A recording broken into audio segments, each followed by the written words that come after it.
Valley Connection is brought to you by RPS Video Productions.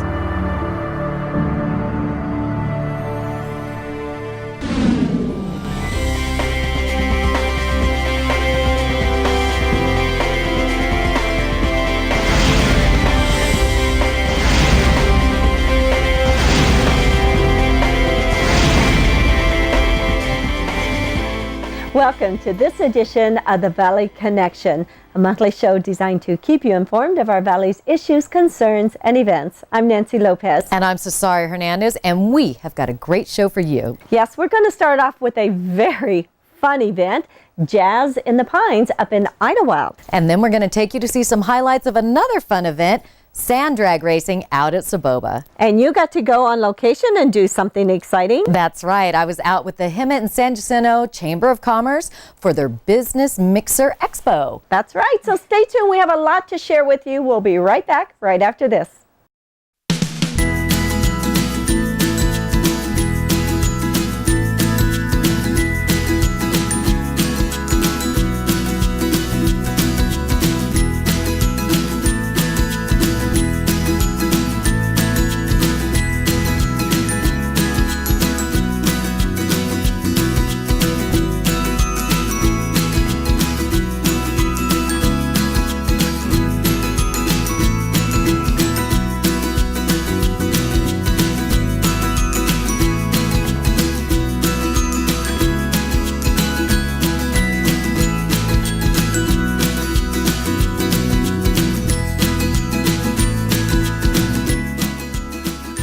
Welcome back to the show. Now, Nancy, you got to go up to Jazz in the Pines up there in beautiful Idyllwild. You know what, Cesaria? All I can say is fun, fun, and more fun. This was such a great event. I had never gone before, so I really didn't know what to expect, but it was even more than I thought it would be. 3 stages going on simultaneously, jazz music all weekend long, food, vendors.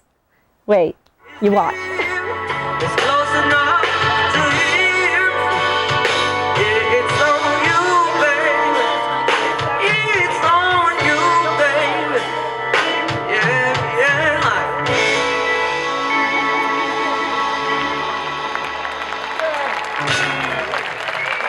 What a great way to get away for the weekend by heading up to the beautiful San Jacinto Mountains in the wonderful community of Idyllwild. Here you can do some shopping, eat some great food, relax, and listen to some incredible jazz music. We are here at the campus of the Idyllwild School of the Arts for their 20th anniversary Jazz in the Pines. Let's go check it out. There are 3 different venues at this year's Jazz Festival. You have the open-air amphitheater where you can sit in the shade under billowing parachutes where you can listen to a variety of music. There is the barn where you hear the sounds often referred to as straight-ahead jazz.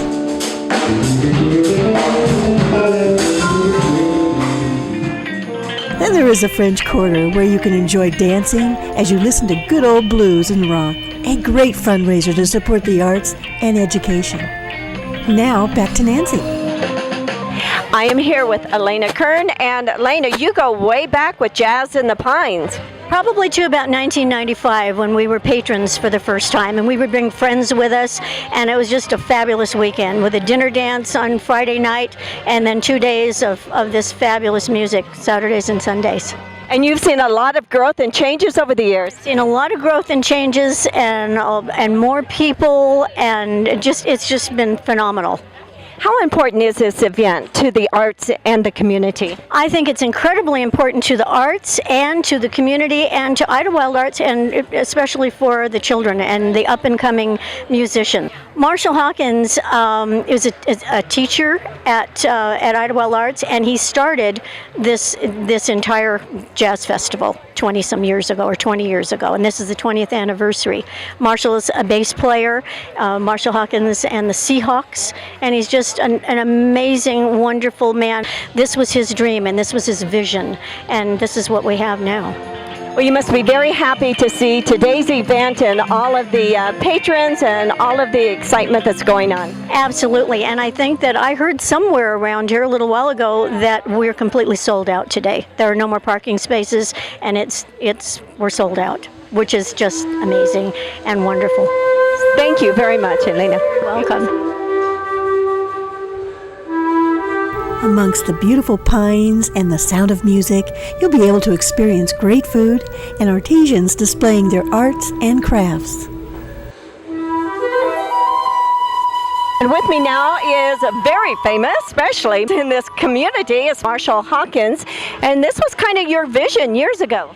Yes, the Jazz Festival was a vision. 5 years prior to the festival's, taking off, I mentioned to Bill Lohman, that who was the headmaster at the time, that I had an idea about bringing money to the school, raising money for the school, but by the same token to make aware how important American heritage is, which is better known as jazz. Now you have a little different approach to teaching jazz. Tell us about that. Well, the approach is not exactly different. It's a passed down approach where it's hands-on. It's doing. You can't write books about this music. I mean, there are books written, and some of them work, some of them don't. But when it comes to playing this music, no one shoe fits all. And when it comes to teaching students, you must approach that student in his own arena. Find out what they enjoy. If you listen to them, they'll tell you what their needs are. You can supply it. If you can't, then you find another method. But it's so fun to listen to a student's heart and then nurture that heart. And you have a lot of success stories. True, I do. Evan Christopher is one of my first students. In fact, he is my first student, and he's, I would say, in the top 4 clarinet players in the world. I've never heard a clarinet played the way he plays the clarinet. Jason Jackson, trombone, his first call in New York, has been for many, many years. We lost one of our students who graduated the same year that Jason Jackson graduated, which was '89, and his name was Sam Karam, and he was absolutely one of my favorites, and we lost him to MS, but he was an unbelievable musician. So that's sort of the tip of the iceberg, and in the last 27 years, there's been many, many, many, many, many students. Of course, Casey Abrams is the latest, of course. Yeah. I know he contributes a lot of what he is today because of his training with you. Well, there again is a good example of no one shoe fits all. Casey plays several instruments. It's just not the bass. And then, of course, I was one who knew that he sang, and even his parents didn't know. And he decided to take off and go for it. But he walked in my classroom with many different instruments. A sousaphone, if you can imagine that, and played it well. So what can I say? He came on as a freshman, and he was one of 4 bass players, and I needed a piano player. I said, Casey, will you consider playing piano for me? He did, and he ended up being probably one of my top piano players of the jazz curriculum at the Idyllwild Arts Academy. This event today, it must be a real dream come true. Well, it was a dream come true the first year. It was successful, which is rare. It's very rare that a jazz festival takes off in the first year. We sold out the first year. The rest is history.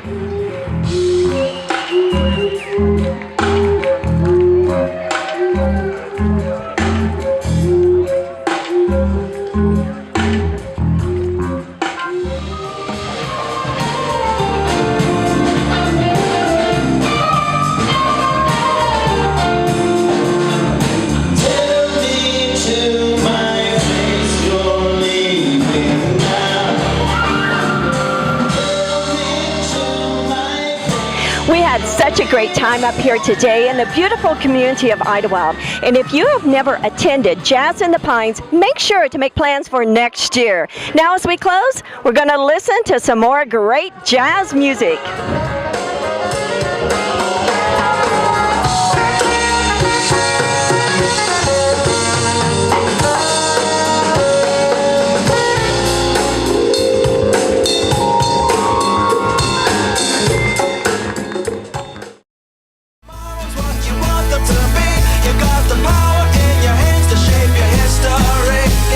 Take it up a level and go up higher. Put more fuel in the tank and turn up the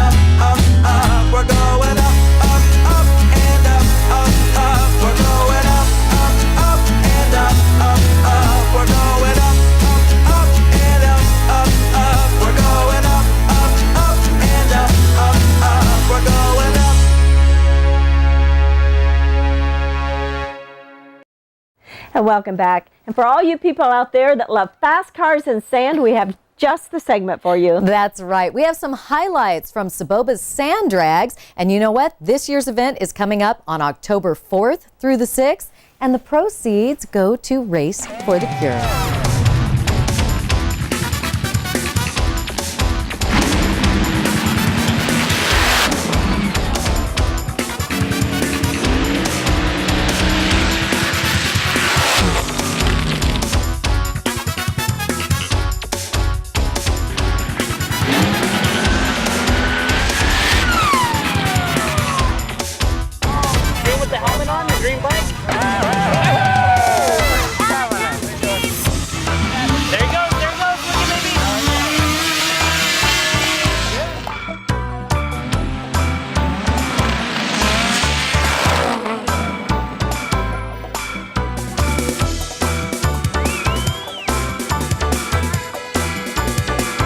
My name is Steve D'Annunzio. We're with the Southern California Sand Drag Association. We decided to put together a group of people to put on sand races here in San Jacinto, because when we raced here before, we really liked it, and the track is good and the people are nice. And this weekend the weather was phenomenal. We had spectators, more spectators than we could have ever expected. The stands have been full all weekend. We had, at this race, 167 cars, and we had 225 entries, which means that some of the cars entered more than one class, okay? We have top fuel, the same as they have on asphalt drag racing. We have blown alcohol, which is the same as on asphalt racing. We have top eliminator. We have what they call a pro mod class, which is basically a Jeep with a very large blown engine in it. We have what they call Pro 1, 2, and 3, which are dragsters and Jeeps and dune buggies and stuff like that. And then we have sportsman class also, which include the same dragsters and Jeeps and dune buggies, only they go for a trophy. The pro classes go for money. They are actually paid money when they win and come in second. We also have motorcycle 1 and 2, which are quads and dirt bikes and stuff like that. And then we have sportsman class motorcycles also. So we try to keep the variety so that most people can run pretty much anything they want. And we even had an electric golf cart out here this weekend. So we had probably 600 or 700 spectators on Saturday. Probably as many today. We probably had about almost 200 on Friday, and it was a short show. We have food vendors, we have water vendors, we have loud motorcycles going by.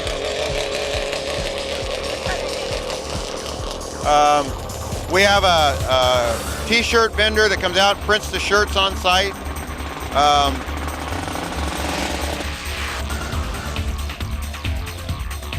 We want to be sure that all the spectators have a good show to watch. We want all the racers to have a good time. And even though it's a competitive sport, most of these racers all know each other.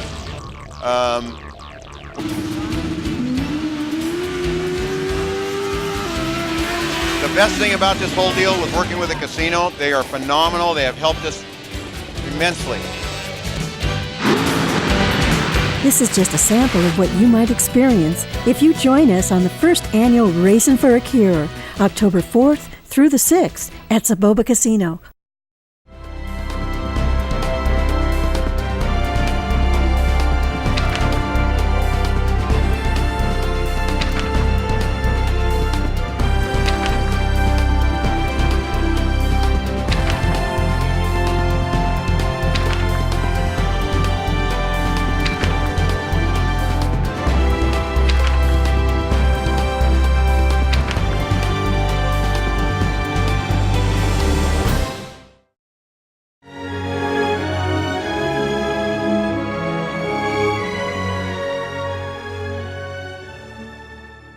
This morning I'm historically standing in what was once the Harmony area southwest of Hemet. 70 years ago, this almost instantly was transformed into a military base. It was the Ryan School of Aeronautics that really got it all started. And that was about 1940 when Claude Ryan came in here. I think he flew in with Paul Wilcox early in 1940, and they looked the whole area over, the whole valley over, for a suitable place to put down an airfield that would be the training center for pilots that would fly out on their missions all over the world during World War II. During World War II, 14,000 air cadets came through Ryan Field and got their primary training here. The airplanes that they flew were interesting today. You look back at them, they were single engine. One was a monoplane. It was called the ST-22. It was made by Ryan, designed by Claude Ryan's works in San Diego. Another one was called the Stearman. It was a biplane, actually had 2 wings. And another one later on in the war was the BT-13. We walked over from the Ryan terminal, and right now we're inside the Ryan Museum. And this is where the Ryan School of Aeronautics is best recorded. All of the activities of Ryan, including those primarily military, but moving forward in time. This is the place to come when you want to know about the wonderful Ryan Airfield facility here in Hemet. And I'm with Doug Medore, who is the curator for the Ryan Museum, and he'll give us a little bit of an explanation of what goes on here and how it operates and when you can come and enjoy this wonderful facility. Well, thanks, Rob. I appreciate it. As Rob said, I'm the curator of the Ryan School of Aeronautics Museum, and it's a one-room, actually an ex-bunk room that was actually based here at Hemet, and it's been turned into a museum with artifacts from World War II and the great days when they were actually training in PT-22s and PT-17s. We're open primarily on the weekends, so anybody can come during 10 to 3 and view all the records and archives that we have. If you have relatives that might have served here or grandparents that might have, then you can come down here and view that. We have great pictures. Like I said, a lot of artifacts, memorabilias, terrific assortment of awards and books, periodicals from that era. So it's really a neat experience. Well, some of these old timers that flew at Ryan, I've met with them and conversed with them numerous times at their reunions. It's just wonderful to hear the stories, and some of these people like Ed Buck, who will be here to meet you on days that the museum is open, they can explain to you what it was like to fly those old planes. The PT-22 was just like the classic low-wing airplane. And in fact, Doug Medore actually owns a PT-22 Ryan. Yes, that's correct. I've got a 1941 PT-22 in outstanding condition, and in fact, I even give rides in it for a little bit of gas money. But and I'm usually out here all the time, easy to get a hold of. So if you stop by the museum, they can get a hold of me, and then, like I said, I can give somebody a really good ride in a PT-22. Isn't that great? I've flown in a PT-22, and it's like, I tell you, when the motor goes on, it's like a bunch of shotguns going off. But it flies beautifully. Doug, you want to tell us about the Ryan field day or celebration? Sure, we have the Hemet Ryan Air Show coming up. The Hemet Ryan Museum here will be open for people to come and view all the artifacts inside. Also, we're inviting a few of the PT-22s, and they'll be parked right out in front here. So I'd like people to come out and check that out. That'd be great. Yep. Look forward to it. You can find more information about our wonderful valley in the Hemet and San Jacinto books published by Arcadia Publishing. Learning how to do the watermelon crawl. Well, we got 100 gallons of sweet red wine made from the biggest watermelons on the vine. Help yourself to some. Here we are at the Mixer and Small Business Expo put on by the Hemet and San Jacinto Chamber of Commerce. Let's go out there and meet some of the folks that are here.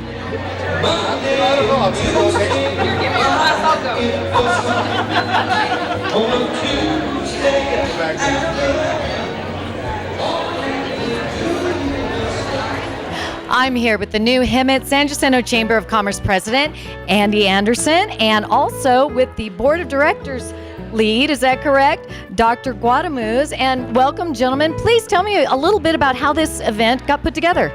Actually, this was a result of listening to our members. They were asking for an opportunity to showcase their businesses. And so each of our members of the Chamber of Commerce received one free expo booth per year. And we have approximately 80 businesses showcased here today. Oh my goodness, I know there's a lot of folks here. Now, Dr. G, tell me, if businesses want to get into the chamber, how do they go about doing that? Well, there's numerous ways. It's pretty easy. I mean, you can just come into the office and talk to Andy or any of the staff there. But a lot of times we will encourage them to attend some of the mixers, even though they're not members, as a guest, to see what we're doing, see what kind of opportunities they have, and go from there. Or they can come to board members. Either way. Wonderful. Well, tell me, what are some upcoming events that we can expect from the chamber this year? We have every month, First Friday, which is a breakfast event, and we have a speaker. It's brief, great opportunity to network. We'll continue to have about 2 or 3 more expos in the next 12 months, similar to this event today. We also have a new event called the Breakfast Professional Series, which is educational in nature. The last one was held at Mount San Jacinto College Theater and was regarding the Affordable Care Act. There'll be other wonderful topics.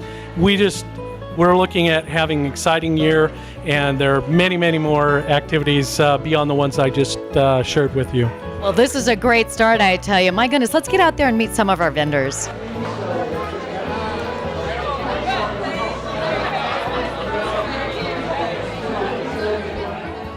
Little Italy down there in San Jacinto is being represented by Julie here. And Julie, why is it important for businesses to get involved in chamber events like this?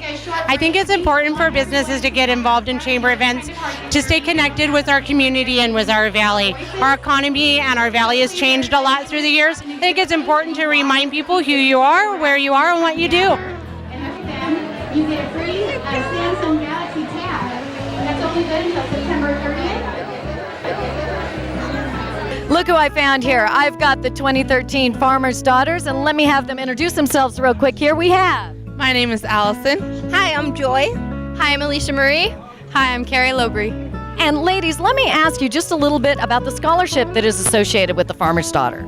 The Farmer's Daughter Scholarship Program is sponsored by the Southern California Fair, and we do things to raise money such as fundraisers like car truck sale tickets and things like that, but the fair sponsors us and provides a lot of our money. Wonderful. I'm here with Farmer's Daughter Coordinator Judy Hoffman. And Judy, tell us just a little bit more about the Farmer's Daughter program. The Farmer's Daughters program started in 1947 when the fair was located on Palm in Florida in Hemet. And it has continued on. It turned into a scholarship program. Initially, it was not, but it has become a wonderful scholarship program for the girls each and every year. And I understand that there's a little bit of family history involved here, isn't there? Well, there is. My father, Harry Hoffman, who happened to play Felipe in the Ramona pageant for approximately 15 years, and as a Boy Scout helped build the trails into the bowl. He was a fair manager, and he got me started in the fair. So that's my experience with it. Very good. Well, a lot of local history there. Yes, indeed.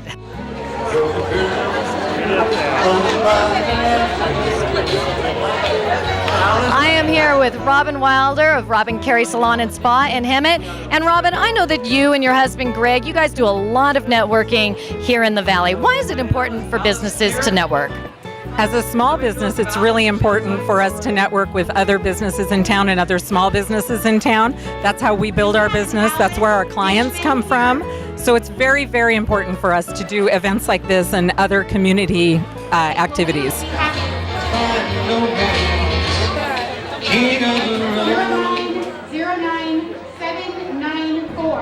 I am here with Michael Carl, one of the organizers of this incredible event.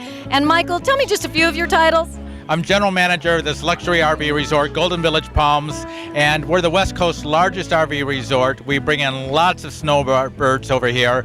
I'm also on the board of directors for the Chamber of Commerce for Hemet San Jacinto, and on the board for the Visit San Jacinto Valley Tourism Association. Wow, my goodness, you are a busy man. Well, tell us about this event. Well, this initially started just to showcase as a mixer for Golden Village Palms, but I always like to help out the local businesses that are here as well, because our tourists that come on in, especially the snowbirds, they like to go out, venture, and see what is out there for businesses. So by me bringing the businesses here, they get a chance to see my property, and they get involved with the Chamber of Commerce, and it's just going to be a full circle at that point that we can just help all the local businesses. Well, yes, it is. Now tell me, you have a lot of snowbirds that come in just to your facility alone. About how many?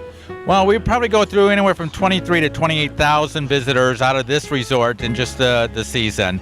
They'll spend a good $23 million just locally into the economy here, just from this resort. Now, how should businesses go about reaching out to our snowbirds? A good place to start is to actually start with the Chamber of Commerce. If they're not a member, sign up with the member of Chamber of Commerce, because that's where we're going to get the information on out to all the other businesses around here. Here at Golden Village Palms, they need to they see what products we have, what we've got for our guests to offer back to them, and it's just going to be a full circle of us getting the business back to them. That's right, B2B, business to business. Ain't got no cigarettes out tonight.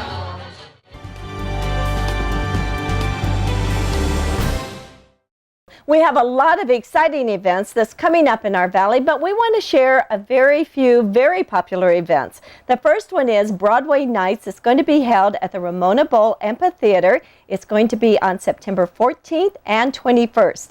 If you would like tickets or more information, you can contact them at 951-658-3111. And we have a very busy weekend coming up on September 20th, 21st, and 22nd. So many things going on here in our valley, but one of them that you're not going to want to miss is out at Soboba. It's time for the annual powwow out there. And you know what? You can get more information on that by going to our website, www.thevalleyconnection.net, and click on the little icon for the Soboba powwow. And that same weekend, September 20th through the 22nd, is going to be busy in San Jacinto because it is their Ag Festival that's going to be held out at Estudillo Mansion. Free admission is fun for the whole family, so you want to go and check it out. And their phone number is 951-487-7330. And out at the Hemet Public Library, they're having a series of lectures on American and Canadian female authors. Now, these are the first Friday of each month from 10 to 11 a.m. You can contact the library to get all the information on that. Thank you so much for joining us, and please join us again next time for more of The Valley Connection.